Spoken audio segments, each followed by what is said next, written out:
19 août 1980.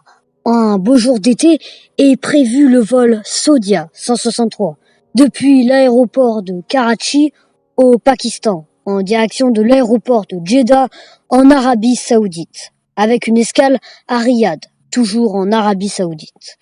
L'avion prévu pour ce vol est un Lockheed L-1011 TriStar. L'avion en question avait été livré 1 an auparavant à Saudia. À bord de l'avion, 287 passagers et 14 membres d'équipage, dont les 2 pilotes et le mécanicien. En tout, 301 personnes prennent le vol, principalement des Saoudiens, des Iraniens et des Pakistanais. 82 passagers embarquent à Karachi et 207 à Riyad. Le vol Saudia 163 redécolle à 18h08 de Riyad. La première partie du vol s'étant bien passée. Quelques 7 minutes plus tard, retentit une alarme dans le cockpit, indiquant de la fumée à bord de l'appareil. Pendant ce temps, un incendie progresse dans la soute et atteindra bientôt les commandes du moteur 2. Mais ça, l'équipage ne le sait pas. Le pilote demande rapidement un retour urgent à l'aéroport de Riyad. Quelques minutes plus tard, l'équipage fait atterrir l'avion en bout de piste, ce qui est galère pour les secouristes qui attendaient l'avion en milieu de piste. Ils sont donc obligés de rattraper l'appareil. Après avoir arrêté l'avion, l'équipage alerte la tour de contrôle pour leur dire qu'ils feront bientôt une évacuation d'urgence et qu'ils arrêteront les moteurs.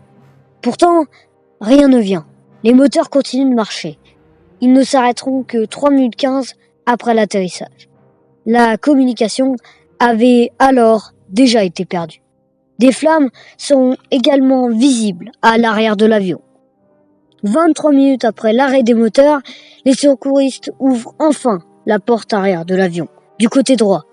3 minutes plus tard, l'avion prend feu et se transforme en un véritable brasier, ce qui détruit totalement l'appareil. On ne compte aucun survivant. Les membres d'équipage seront retrouvés toujours assis dans leur siège, tandis que les passagers furent retrouvés à l'avant du TriStar.